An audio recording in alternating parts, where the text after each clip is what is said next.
નમસ્કાર, હું ગોવિંદભાઈ ડાયાભાઈ કણજારિયા નવાપરા વિસ્તારમાં રહું છું અને સામાજિક કાર્યકર તરીકે સમાજની ઘણી બધી બાબતોમાં કાયમી જોડાયેલો રહું છું.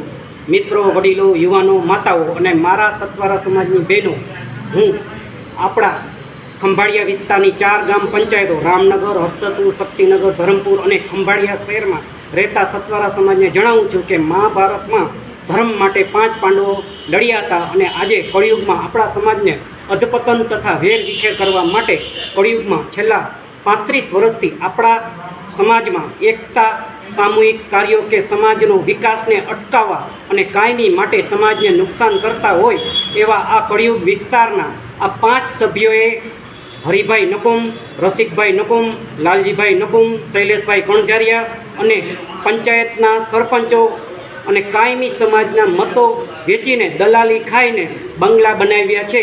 ક્યારેય સમાજના કોઈ કામ કે ધાર્મિક સંસ્થાઓ બનાવવામાં કે સમાજને ઉપયોગી બન્યા નથી. માત્ર પોતાના અને અન્ય સમાજના વ્યક્તિઓ પાસેથી રૂપિયા પડાવી સમાજને વેચ્યો છે. આ વ્યક્તિએ સમાજના કોઈ કામ કર્યા હોય જાહેરમાં જણાવે. આપણે કોઈ પંચાયતમાં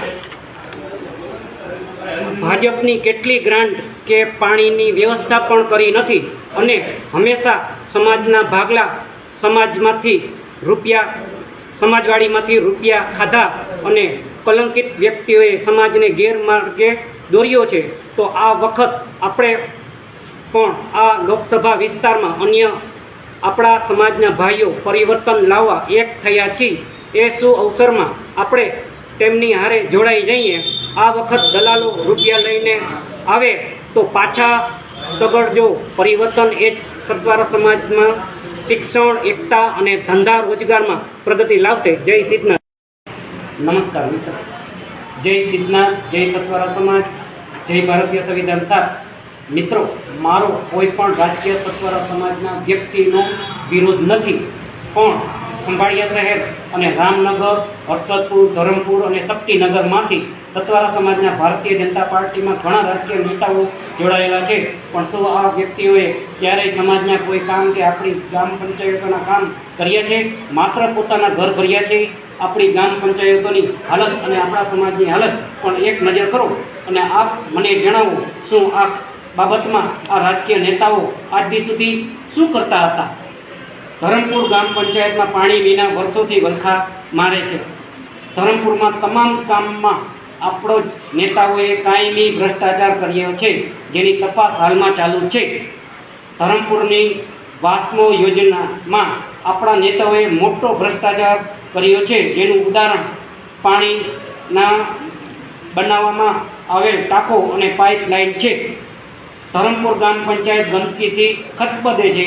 સારી સ્કૂલ કે હોસ્પિટલ નથી. આપણા નેતાઓ જવાબદાર છે. રોડ રસ્તા બનાવ્યા નથી. સમાજના વ્યક્તિને ધંધો રોજગાર કે કોઈ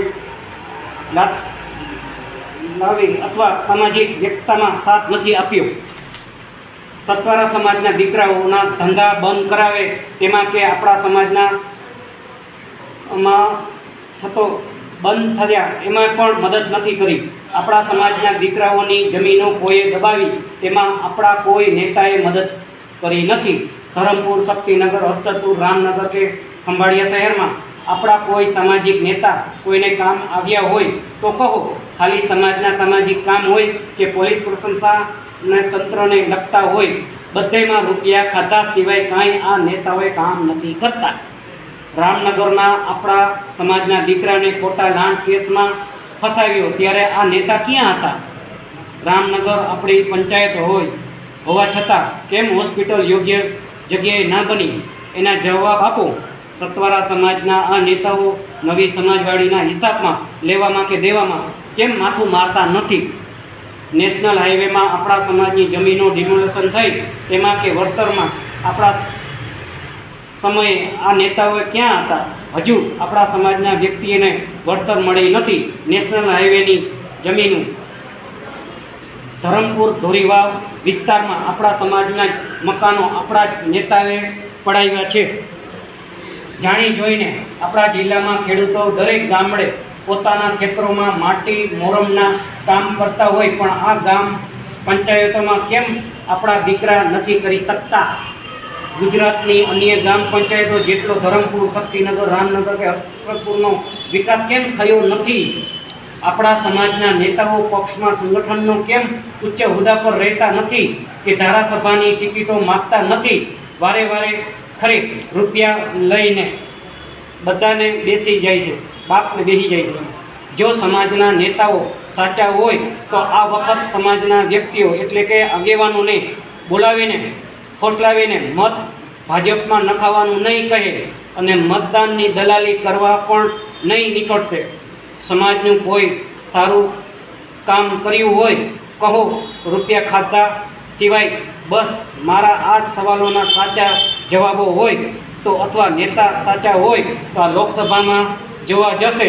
જય સતવારા સમાજ.